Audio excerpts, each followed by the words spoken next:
Hi, Soumitra here again. In this video, we are going to talk about 10 major water monitoring, quality monitoring points in a packaged drinking water plant. So point number one, let me explain you the process in brief. Okay. So what is the process like? There is a borewell usually, and from the borewell you take out the water. Okay, and it is treated. All the minerals are removed with the RO process, and the required minerals which are suitable to the body, you know, it is they are added, they are mentioned in the, the quantities are mentioned in IS 14543. So you should have that quality standard with you. This is point number one. This is a quality measure. Second is why there is a need of quality monitoring and maintenance. So why there is a need? Because the raw water which you really extract from the ground, the quality of the raw water changes with times and seasons.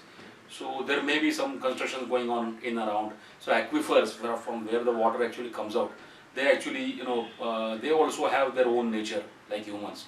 So the constantly the raw water quality might change. Okay. So at various stages to maintain the final water quality, you need to monitor the raw water quality also. So this was point number two. Point number three is the importance of BIS testing schedules and what are the schedules like. So BIS, that is Bureau of Indian Standards, which is the governing body for the quality of water which we drink. Okay. So BIS has allotted IS 14543 for the packaged drinking water, which you see the 20 rupees wala water. Okay. So they have their schedules. So how much are the schedules? So there are certain 4 hourly tests daily, certain daily tests which are needed to be done, and certain weekly tests, monthly tests. So these are the schedules which BIS has done, and you need to maintain the records. Some records you really need to paste on the walls of the laboratory, and it should be visible. So that is the schedule which you have to follow. 3 months, 6 months, and annually you have to submit certain reports also to the BIS. So this was the point number three. It is very important to maintain that. Okay. Point number four is how is it expected to be maintained within the plant. Okay. So how the quality needs to be, it is expected to be maintained within the plant. BIS in its standards, has written down the hygienic policy totally. So if you follow that hygienic policy, it is given on this website bis.gov.in. So if you go to that and check packaged drinking water sections, you will get the hygienic policy. You just need to follow the policy. It's not difficult. You have to only maintain it strictly. Okay. So who maintains it? Point number five. Who maintains the quality? So the quality is required to be maintained through the chemists. So there are two chemists actually. One is one who looks after the microbiological part, and one who looks after the chemical parameters. Naturally, the chemical parameters are more. So these chemical parameters are looked after by the chemist, microbiologist, and chemist. They are the respective people who actually look after the quality of the water. Point number six is where is it maintained? So naturally there are labs within your plant itself. There is no outside lab which will give you. There are certain tests many times it has to be conducted. So BIS has made it compulsory that you should have one chemical lab and one microbiological lab within the plant itself. So this is about the labs. Okay. Parameters. What are the parameters to be maintained? So these parameters again, if you look at the BIS standard, that is 14543, BIS has specified the total standards, which the limits of the various ingredients of that, like for example your potassium, sodium, then if you have arsenic in that, so whatever whatever ingredients we are adding and all that, so there is a quantity defined, so inner and outer. Okay. So you should clearly follow that.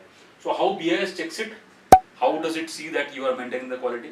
So first of all, BIS has full authority that they can go to any shop and they can pick up any sample, and this is the authority they have, and they also can come to you and do a surprise visit. They have all authority. Okay, that is how BIS checks it. And point number nine, if you fail to maintain the quality, how it is, so if they found any ambiguity in your samples, any impurity, somebody makes a complaint or whatever, so whatever is there, so immediately they will put a stop mark on your bottles. They issue a stop mark. What is stop mark? So they ask you to stop marking your bottles with ISI. So indirectly it is actually stopping your business to be operating. But however, you can claim it. It is not that once you get a stop mark, you can define your process. If you are following every and each every process, you can very easily prove that you are maintaining it. But it is very important to see the distribution cycle also. When you're distributing the goods, how they are maintaining the standards. How that is why picking up the distributors is a very important job. You should not give any Tom, Dick and Harry for the distribution of that. Of course, it is not much in our hands where it will go, but certainly you can take care of your brand well. And point number 10 is FSSAI. There is also another body, FSSAI, and its role. What is the role of FSSAI? So FSSAI license also you need to take, So while distribution and packaging and everything, FSSAI comes into picture. So FSSAI license also you need. They also see to it that you are labeling it properly. They have certain labeling policies.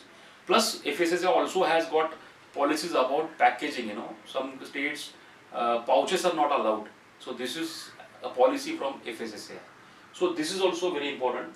So these are the 10 water quality monitoring tips from my end.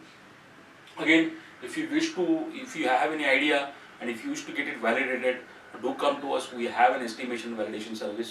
And if you really don't know where to go, attend one of our trainings or reach us for mentoring. So thank you, Soumitra.